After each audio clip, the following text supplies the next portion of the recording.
morning. Welcome to the First Unitarian Church of Worcester, Massachusetts. I'm Samantha Nemeth, the Director of Faith Development, and I'm leading today's worship service.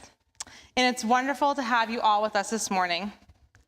I am also leading this service with our Director of Music, Allegra Martin, our Assistant Director of Faith Development, Abigail Hannaford-Riccardi, and our broadcast tech, Avila Buxton.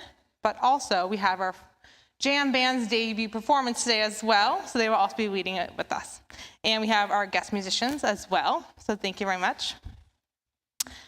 But especially noted today are our children of our Faith Development Program, our elementary class, our middle school class, and our high schoolers will be here today. So give it up for them when they show you everything they have. It would be great. Here at First Unitarian Church, we strive in loving fellowship to honor the sacred, connect with each other, and serve justice. We are a welcoming congregation, whatever your age, race, class, nationality, sexual orientation, or gender identity. We are delighted to have you with us this morning. For those of you joining us online, you can like this video to help others find us and subscribe to our channel for more content. The newsletter is the best way to stay in touch and to join our other programs. And if you would like to receive our newsletter, please go to firstunitarian.com, click subscribe to our newsletter at the bottom of any page. Everyone is welcome to the social hour in the church parlor after the service. And if you are a newcomer, please stop by the welcome table in the church parlor to pick up a gift bag so we can get to know each other better. Also, for any newcomers, on April 30th is our Bring a Friend to Church Day. So April 30th, bring a friend. It's a great service. It'll be built to really invite everyone to our church and our community, as well as to our faith development programs. Part of our faith development programs, we have our Bicota youth who are currently running a food drive for the Cardi Cupboard for our neighboring church. So that ends also on April 30th. So please donate and help our youth with our service project. This is the day the Lord has made.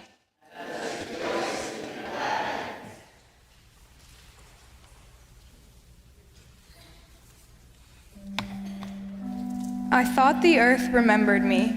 She took back so tenderly, arranging her dark skirts, her pockets full of lichens and seeds.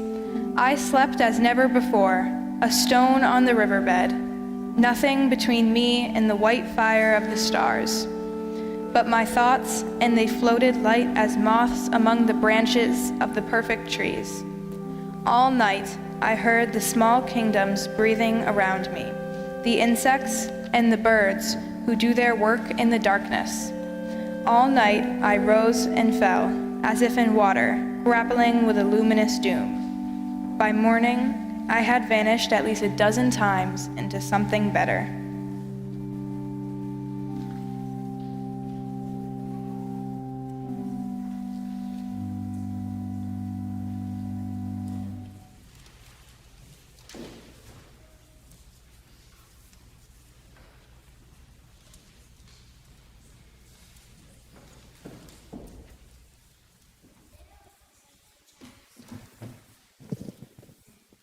Abby will be lighting our chalice this morning.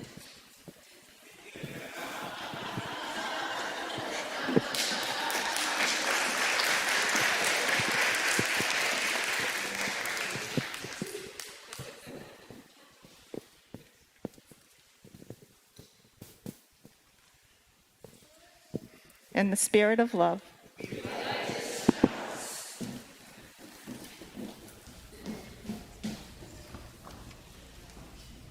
Now, please join me in reciting our covenant. In the love of truth and in the spirit of Jesus, we unite for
That was fabulous. Thank you. So for today's Tale of the Day, it's a little bit different. So our middle school class, some of you may not know, is run by Abby, and I lead the elementary class, and it's been amazing this year. So the middle schoolers have a great debut of themselves today. They have told a creation story for all of us to watch in the way that Abby does her stories for Tale of the Day. So I will not be reading the story, but it'll be read by the middle schoolers who took the whole video and for you to watch. And I really hope you enjoy it. They worked very hard on it. Thank you.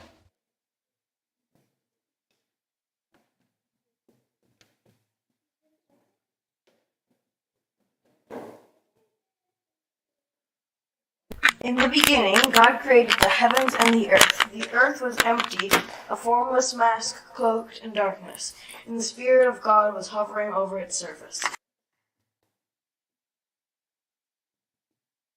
And God said, "Let there be light," and there was light. And God saw that it was good. Then God separated light from darkness. God called the light day and the darkness night. Together these made up one day. And so it was. God made this space to separate the waters from the waters below. This happened on the second day. And God said, "Let the waters beneath the sky be gathered into one place so dry ground may appear." And so it was. God named the dry ground land and the waters seas. And God saw that it was good. Then God said, "Let the land burst forth with every sort of grass and seed-bearing plant. And let there be trees that grow seed-bearing fruit. The seeds will produce the kinds of plants and trees from which they came." And so it was. And God saw that it was good. This all happened on the third day.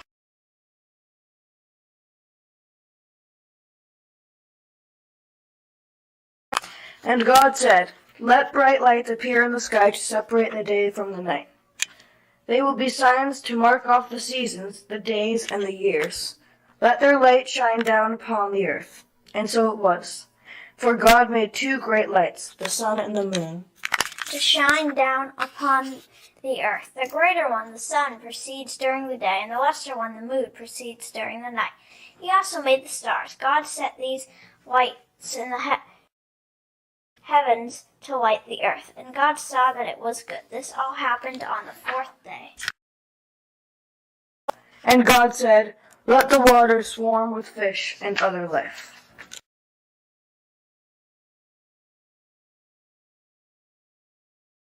Let the skies be filled with birds of every kind. And God saw that it was good. Then God blessed them, saying, "Let the fish multiply and fill the oceans. Let the birds increase and fill the earth." This all happened on the fifth day.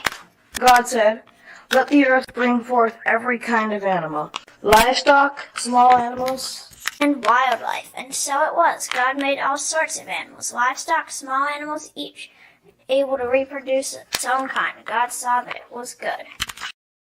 God said, "Let us make people in our image, to be like ourselves. They will be masters over all life." So God created people in his own image. God patterned them after himself. Male and female he created them. God blessed them and told them, "Multiply and fill the earth and subdue it. Be masters over the fish and birds and all the animals." And so it was. Then God looked over all he had made, and he saw that it was excellent in every way. This all happened on the sixth day. So the creation of the heavens and the earth and everything in them was completed. On the seventh day, having finished his task, God rested from all God's work. And God blessed the seventh day and declared it holy, because it was the day God rested from their work of creation.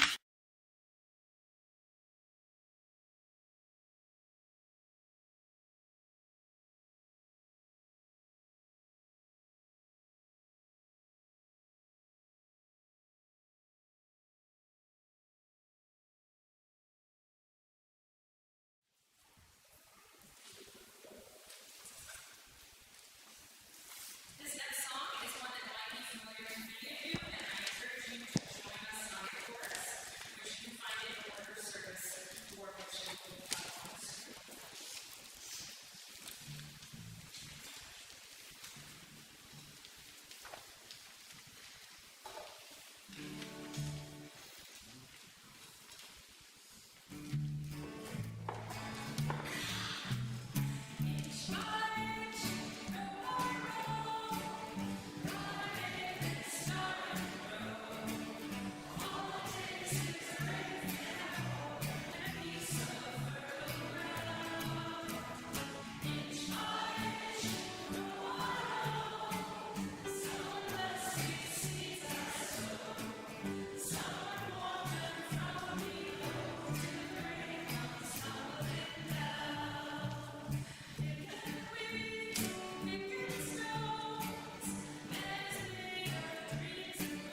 Does earth feel alive? Does earth feel calm? Does earth feel content? Does earth feel rested? Does earth feel curious? Does earth feel friendly? Does earth feel lonely? Does earth feel hurt? Does earth feel tired? Does earth feel sick? Does earth feel heard? Does earth feel protected? Does earth feel loved? And you, what do you want earth to feel? I invite you to popcorn your thoughts out loud about what you think earth may feel. Resilient.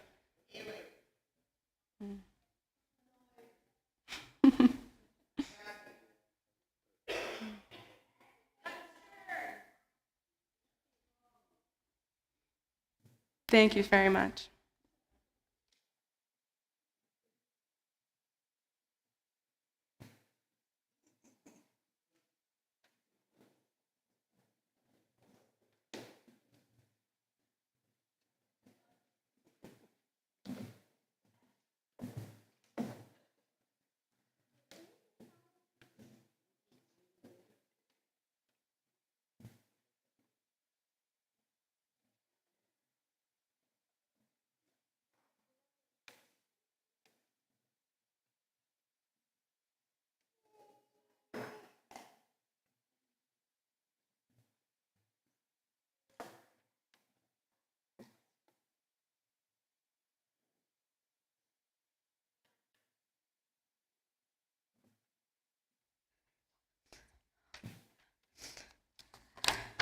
Sorry about that late entry.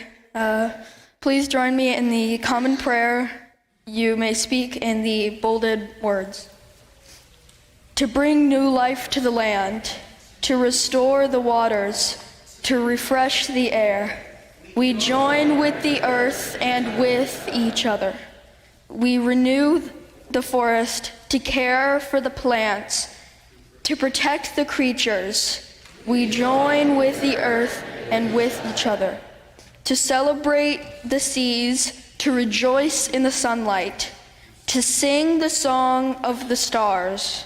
We join with the earth and with each other, to recall our destiny, to renew our spirits, to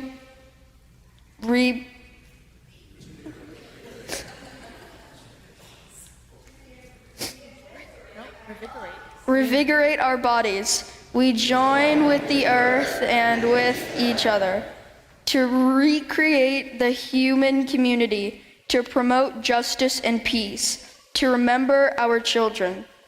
We join with the earth and with each other. We join together as many and diverse expressions of one loving mystery for the healing of the earth and renewal of all life.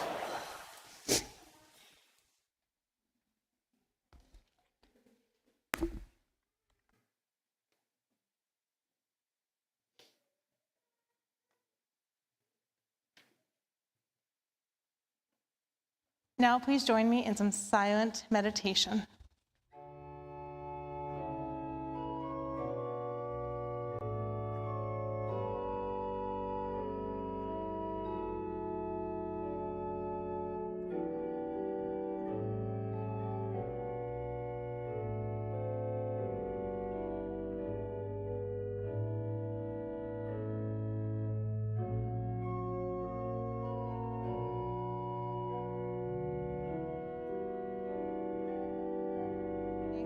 The Lord's Prayer. Our Father, who art in heaven, hallowed be thy name. Thy kingdom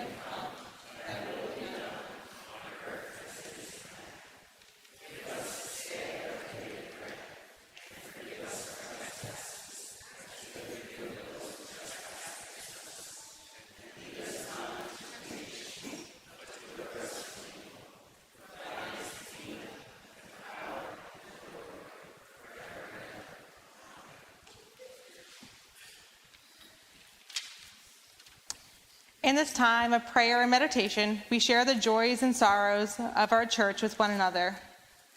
From our First Jew community, we light this candle for Jay Lavelle for healing and a speedy recovery. We also light a candle for all the silent joys, sorrows, and concerns that lay silent in our heart. Thank you.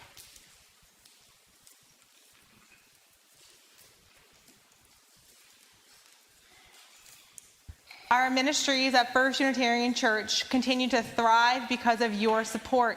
The ushers will receive the morning's offering, or you may scan the QR code in the order of service. If you're online, you can text the number on your screen or go to firstunitarian.com and click Give Online at the top of any page. Everything we do as a church is thanks to you and your support.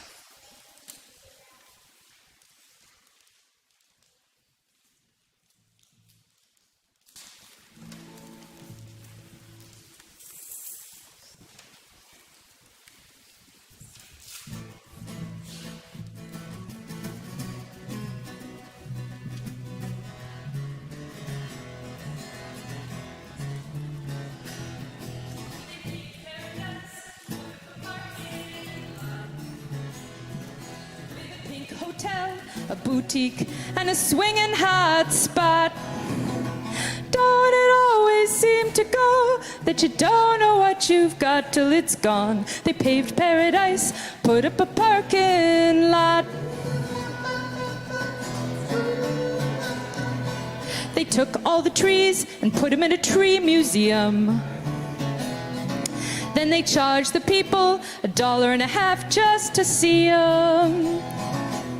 Don't it always seem to go that you don't know what you've got till it's gone? They paved paradise, put up a parking lot. Hey farmer, farmer, put away that DDT now. Give me spots on my apples, but leave me the birds and the bees, please. Don't it always seem to go that you don't know what you've got till it's gone? They paved paradise, put up a parking lot. I said, don't it always seem to go that you don't know what you've got till it's gone? They paved paradise, put up a parking lot. They paved paradise, put up a parking lot. They paved paradise, put up a parking lot.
Our elementary class will be telling the story today of the great kapok tree.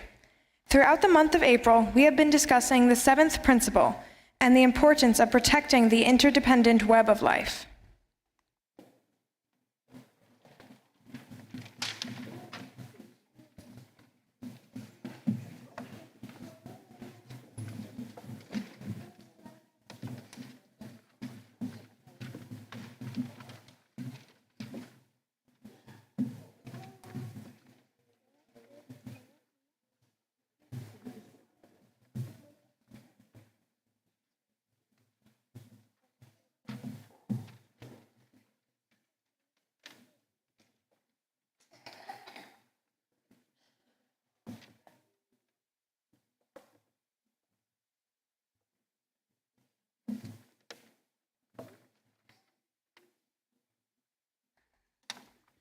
Now, please be ready for our wonderful elementary class in the Great Kapok Tree by Lynn Cherry.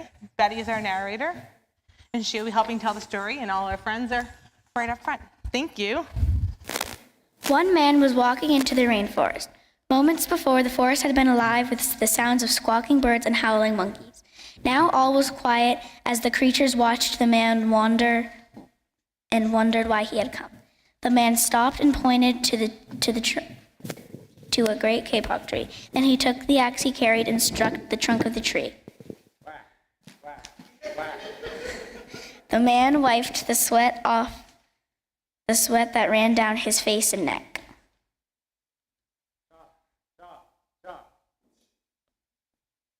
Soon the man grew tired. He sat down to rest at the foot of the great kapok tree. Before he knew it, the heat and the hum of the rainforest had lulled him to sleep. A boa constrictor lived in the kapok tree. He slithered down its trunk to where the man was sleeping. He looked at the gash the axe made in the tree. Then the huge snake slid very close to the man and hissed in his ear. Senor, this is a tree of miracles. It is my home where generations of my ancestors have lived. Do not chop it down. A butterfly flew near the sleeping man's ear.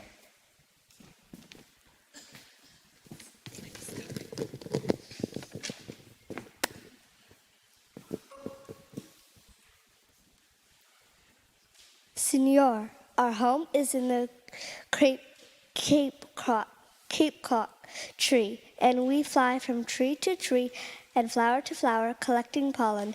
In this way, we pollinate the trees and flowers throughout the rainforest. You see, all living things depend on one another. A troop of monkeys scampered down from the canopy of the kapok tree. They chattered to the sleeping man. Senor, we have seen the ways of man. You chop down one tree, then come back for another and another. The roots of these great trees will wither and die, and there will be nothing left to hold the earth in place. When the heavy rains come, the soil will be washed away, and the forest will become a desert. A toucan flew down from the canopy. Senor, you must not cut down this tree. We have flown over the rainforest and seen what happens when you begin to chop down these trees. Many people settle on the land, then they set fire to clear the underbrush, and soon the forest disappears. Where once there was great life and beauty, only black and smoldering ruins remain. Some bright and small tree frogs crawled along the edge of a leaf. In squeaky voices, they pipped in the man's ear.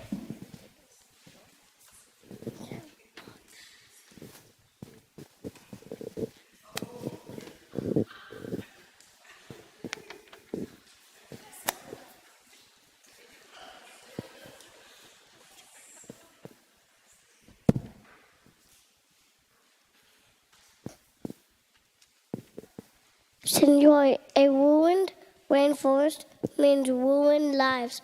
Many ruined lives. You will leave many of us homeless if you chop down this great kapok tree.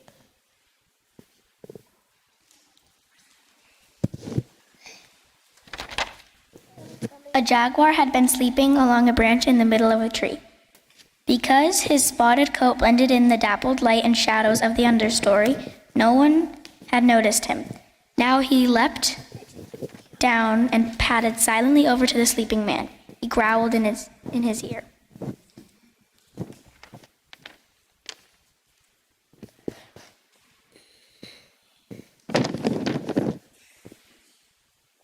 Senor, the kapok tree is home to many birds. If you cut down where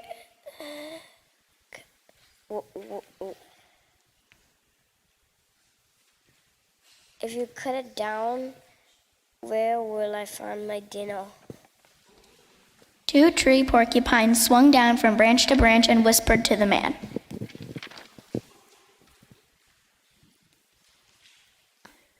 Senor, do you know what we animals and humans need in order to live? Oxygen. And Senor, do you know what trees produce? Oxygen. If you cut down the forest, you will destroy that which gives us all life.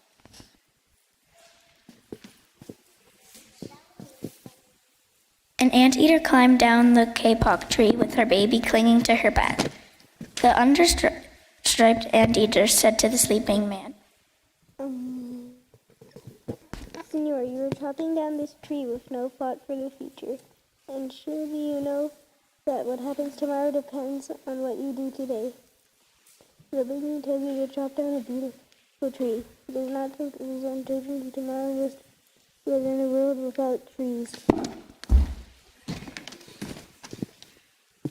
A 3-toed sloth had begun climbing down from the canopy when the men first appeared.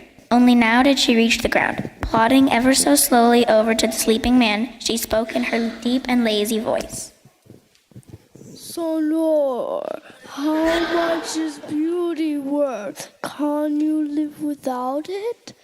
If you destroy the beauty of the rainforest, on what would you feast your eyes?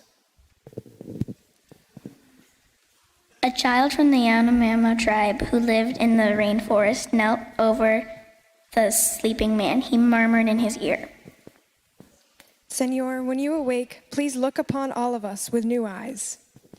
The man awoke with a start. Before him stood the rainforest child, and all around him, staring, were the creatures who depended upon the great kapok tree. What wondrous and rare animals they were! The man looked about and saw the sun, jewels, and mist, the dark green forest. Strange and beautiful plants seemed to dangle in the air, suspended from the great kapok tree. The man smelled the fragrant perfume of their flowers. He felt the steamy mist rising from the forest floor, but he heard no sound, for the creatures were strangely silent. The man stood up and picked up his axe. He swung back his arm as though to strike the tree. Suddenly, he stopped. He turned around and looked at the animals and the child. He hesitated. Then he dropped the axe and walked out of the rainforest.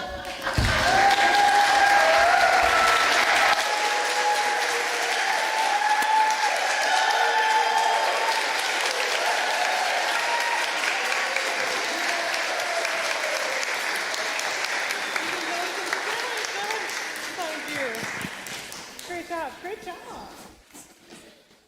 Can I hold that? Thank you.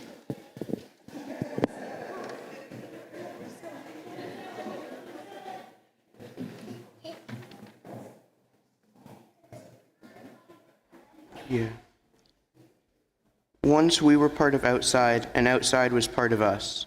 There was nothing between us. Now sometimes, even when we're outside, we're inside. We forget outside is there, so outside reminds us, with flashes at the window and slow magic tricks. It sends us the sunset and the shadows inside to play. Outside sings to us with chirps and rustles and tap-taps on the roof. It beckons with smells, sun-baked, fresh, and mysterious.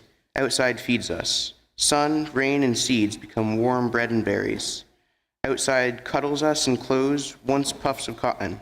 It holds us in wooden chairs, once trees. We feel outside in the warm weight of our cat and the rough fur of our dogs. Outside shows us there is a time to rest and a time to start fresh.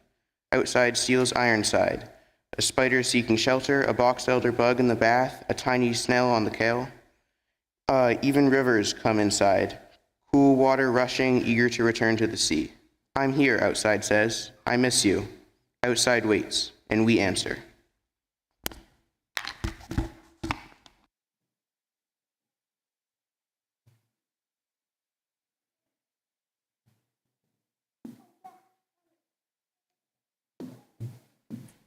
Now, please join us in body and spirit in singing our closing hymn, For the Beauty of the Earth, number 21 in your gray hymnal.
Before today's benediction, I wanted to make a quick moment to say thank you to the faith development families. It is a faith development service today, and it wouldn't be possible without all the families answering all my emails and being present, being here, and bringing your children to church to make this wonderful service come to life. So thank you all to the volunteers, musicians, and the faith development families and the kids.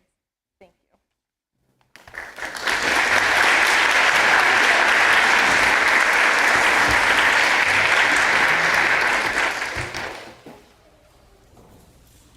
As we go forth from this sacred space, may we celebrate Earth and our shared lives.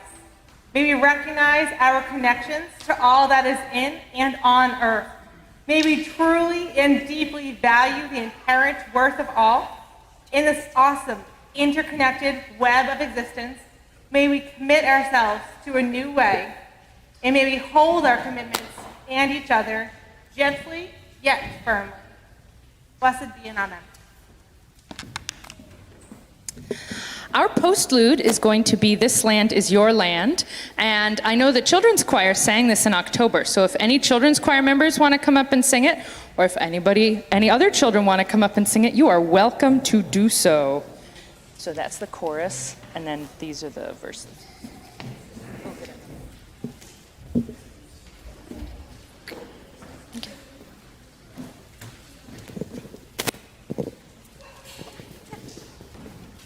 Allegra.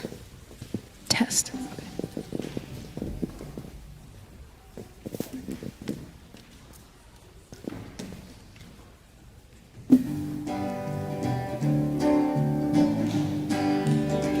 This land is your land, this land is my land, from California to the New York Islands, from the Redwood Forest to the Gulf Stream waters. This land was made for you and me.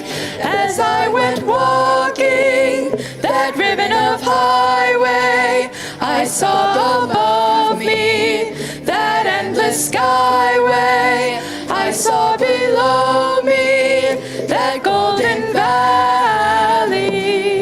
This land was made for you and me. This land is your land. This land is my land. From California to the New York Island. From the Redwood Forest to the Gulf Stream waters.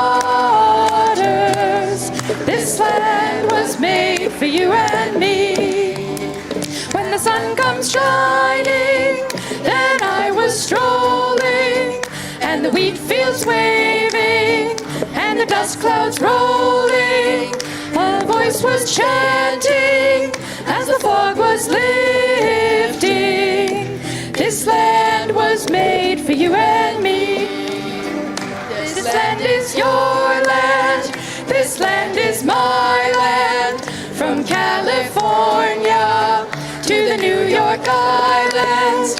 From the Redwood Forest to the Gulf Stream waters. This land was made for you and me. Nobody living can ever stop me as I go walking my freedom highway. Nobody living can make me turn back. This land was made for you and me. This land is your land. This land is my land. From California to the New York Islands.